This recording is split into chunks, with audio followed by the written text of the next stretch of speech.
आइए दोस्तों, आज हम आपको दर्शन कराते हैं हजारों फीट की ऊंची पहाड़ी पर बनी दिव्य एवं चमत्कारी गुरु महाराज की गुफा के प्रथम सीढ़ियों के बाद मध्य के हिस्से में बैठे हैं कलयुग के राजा अनंत बलवंत श्री हनुमंत लाल जी महाराज। इनके पास ही विराजित है अत्यंत प्राचीन शिवलिंग, जिसके दर्शन मात्र से ही सभी मनोकामनाएं पूरी होती हैं। यहाँ का अद्भुत चमत्कार ये है कि प्राचीन शिवलिंग के पास ही दो छोटे छोटे पानी के कुंड बने हुए हैं। इनके जल से भक्त शुद्धिकरण करते हैं। बताया जाता है कि इन दोनों कुंडों में गंगा एवं यमुना से सीधा जल आता है और ये कुंड किसी भी परिस्थिति में कभी खाली नहीं होते। भक्त यहाँ का जल पीते हैं और श्रद्धा अनुसार यहाँ पर दक्षिणा भी चढ़ाते हैं। पत्थर की नक्काशी से यहाँ पर सुंदर सुंदर गुरु समाधि एवं छोटे छोटे मंदिर भी बने हुए हैं। बताया जाता है कि इस पूरी पहाड़ी पर औषधियों से भरपूर प्राचीन वृक्ष लगे हुए हैं। मध्य भाग के शुद्धिकरण के बाद भक्त ऊपर चढ़ाई करते हैं, जहां गुरु महाराज की गादी लगी हुई है।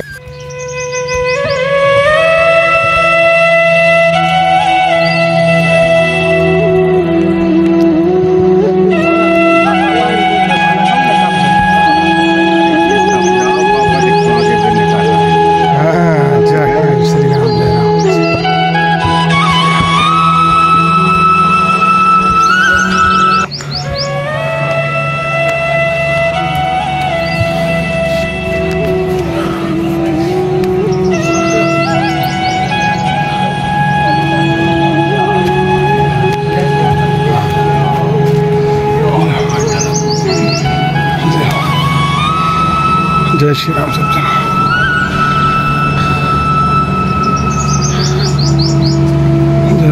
जय श्री राम। भक्त गुरु महाराज से आशीर्वाद लेते हैं और अपनी समस्याओं से मुक्त होते हैं। अब आपको बताते हैं इस स्थान की सबसे दिव्य एवं विशेष बात। यहाँ गुरु महाराज की गादी के समीप बनी है वो चमत्कारी एवं दिव्य गुफा, जहाँ प्रत्येक शाम शंख झालरों से होती है गुरु महाराज आरती।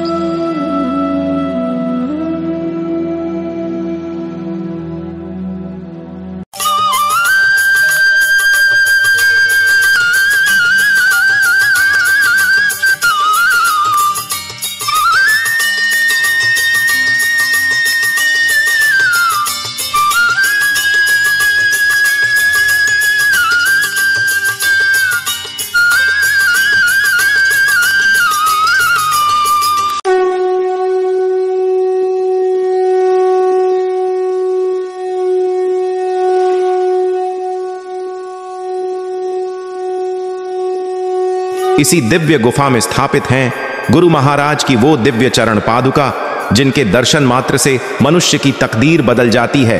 और इसी गुफा में हजारों वर्षों से चल रही है निरंतर श्री राम जय जय राम की अखंड संगीतमय रामधुन, जो कि अलग अलग शुद्ध शास्त्रीय संगीत के रागों पर गाई जाती है। अपने स्वामी के भजन का आनंद लेते हुए हनुमान जी महाराज देते हैं यहाँ 24 घंटे पहरा। वीडियो देखते ही कमेंट में जय गुरु महाराज अवश्य लिखिए। आगे की चढ़ाई यानी मध्य भाग से ऊपर के दिव्य एवं रहस्यमय दर्शन हमारे अगले वीडियो में अवश्य कराएंगे। अब आप आनंद लीजिए राग मालकोश पर आधारित अखंड रामधुन का जय श्री राम।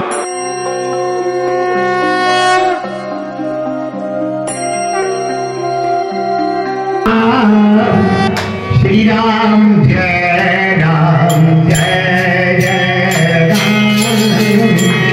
श्री राम जय राम जय जय राम।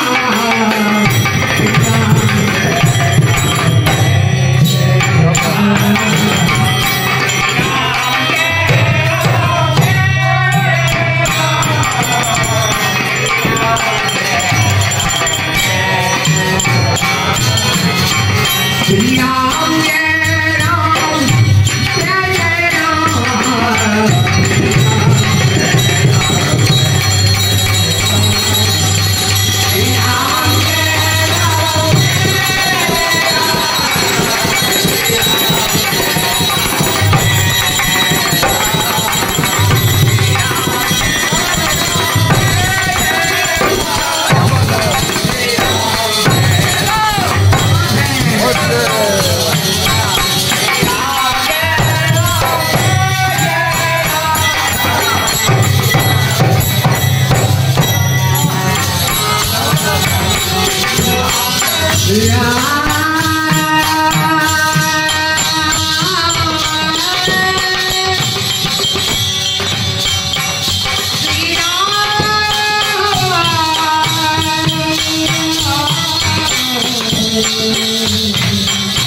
राम जय राम।